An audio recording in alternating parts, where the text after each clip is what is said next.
신규 확진자가 1,900명에 육박하며 엿새 만에 최다 기록을 넘었습니다. 일일 확진자가 2,000명을 넘을 수도 있다는 우려가 커지고 있습니다. 엄중식 가천대학교 길병원 감염내과 교수와 자세한 얘기를 나눠보도록 하겠습니다. 엄 교수님 나와 계시죠? 안녕하십니까? 네, 안녕하십니까. 예, 2,000명을 넘기진 않고 여기서 어떻게든 막아낼 수 있겠습니까? 지금 상황이면 결국은 2,000명을 넘게 되겠습니까?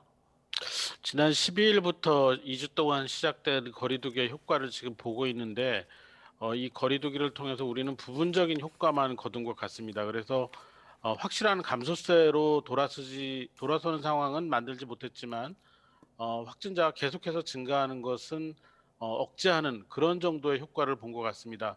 그런데 지금의 거리두기가 이렇게 충분히 억제를 하지 못하는 그런 상황이 이어진다면 조금씩 확진자가 늘어날 가능성이 많고, 이미 질병관리청이 이런 상황이 지속이 되면 7월 말 8월 초에 2,300명 정도까지 확진자가 늘어날 수 있다라고 예측을 한 바가 있기 때문에 예. 지금 이번 주 다음 주에 거리두기가 충분히 잘 유지되지 못한다면 억제되거나 감소세로 돌아서지 않고 실제로 2,000명 이상의 확진자가 나올 수도 있다고 추정을 하고 있습니다. 예. 수도권은 어떻게든 증가세가 좀 멈칫하는 것 같은데 비수도권에서 확진자 수가 늘어나는 상황입니다. 어제부터 이제 비수도권에도 사회적 거리두기가 격상돼서 효과가 이제 나타나길 기대하는데 이 효과는 언제쯤 나타나겠습니까?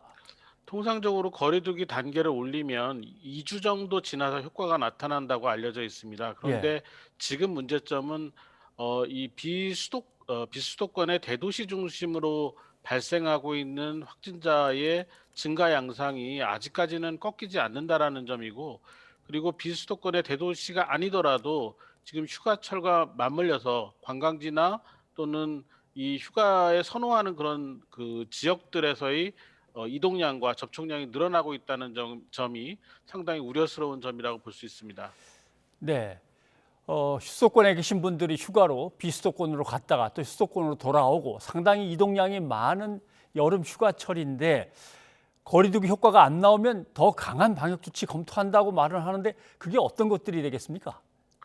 일단은 어떤 형태로든 사람들이 모이는 시간과 공간을 제한하고 억제하는 것이 필요한데요. 예. 지금 여러 가지 발생 양상을 통해서 이 발생 양상을 역학조사를 하다 보면은 환자들이 많이 생기는 그런 상황들이나 장소를 알 수 있게 됩니다. 이런 장소들이 대표적인 것이 이번 유행에서는 이제 유흥주점이나 또는 여러 가지 운동시설, 그리고 다양한 그런 사람들의 모임이 이루어지는 장소들이 되기 때문에 이런 장소를 중점적으로 관리를 해야 되는데, 특히 야간에는 지금 현재보다도 더 강화해서 이 운영 시간을 더 줄인다든지, 아니면 주간에 또 이동량을 줄이기 위해서 적극적인 재택근무 같은 것들을 광범위하게 실시한다든지, 뭐 이런 점들을 고민해 볼 수 있을 것 같습니다. 네.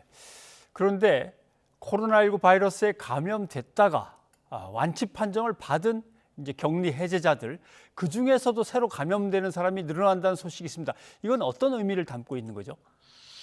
실제로 이제 백신을 접종한 사람들 중에서도 돌파 감염 사례가 예. 나오고 있는 그런 상태이기 때문에 한 번 감염이 됐다고 하더라도 변이 바이러스에 의한 재감염이 가능하고요.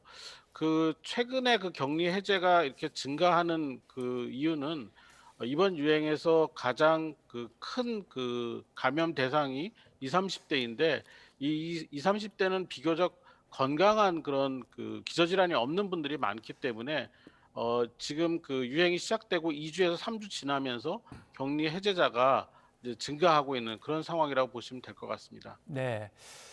50대의 예약 접종으로 좀 소란스러웠습니다. 이제 40대 이하를 8월에 이제 접종한다 계획을 세우고 발표를 했는데 하반기 접종 일정 전망하시기에는 어떻습니까?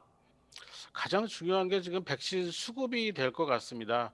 백신 수급만 안정적으로 된다면 지금 접종 인프라가 우리나라는 굉장히 잘 구축이 돼 있기 때문에 예. 빠른 시간에 굉장히 많은 사람들을 접종할 수 있는 그런 준비가 이미 되어 있고 실제로 증명을 해 보이고 있는 상황입니다. 그래서 백신 수급이 안정적으로 잘 되는 게 무엇보다 중요하다고 보고 있습니다. 네. 그런데 외국에서도 모더나 공급은 좀 차질이 그동안 있었다고 이제 얘기를 듣습니다. 이게 기술적인 문제인지 아니면 뭐 약간의 절차적인 문제인지 자꾸 되풀이되는데 혹시 국내에서 위탁 생산을 한다고 하는 그 물량을 우리가 바로 쓰고 그러긴 어려운 건가요? 그 모더나와의 그 계약 조건이나 이런 것들을 아직 정확하게 우리가 알 수가 없기 때문에 국내 생산을 한 모더나 백신의 그 국내 사용 자체를 바로 이어서 할 수 있을지는 정확한 파악이 안 되고 있는 상황입니다. 그런데 예. 문제는 이 그 백신의 생산 라인을 구축하고 실제 가동을 시켜서 백신을 생산하는 그런 과정은 상당한 시간이 걸립니다.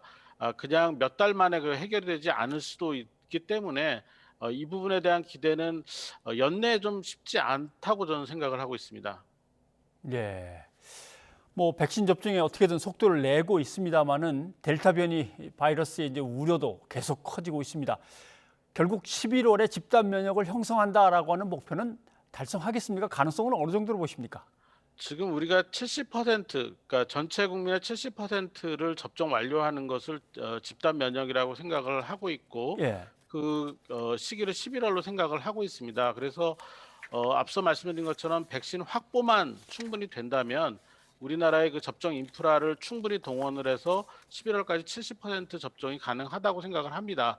그런데 문제는 델타 변이 바이러스와 같은 새로운 변이 바이러스가 강력한 전파력을 보이는 이런 상황의 변화가 실제 우리가 집단 면역의 목표를 전체 국민의 70% 접종으로 가는 게 맞겠느냐, 오히려 좀 더 접종률을 올리는 것이 집단 면역 달성에 필요하지 않겠냐라는 논의가 있고요. 그렇다 보면은 80%, 90%까지 접종률을 올리려고 하다 보면 11월이 좀 부족할 수도 있다고 생각을 하고 있습니다. 네, 알겠습니다.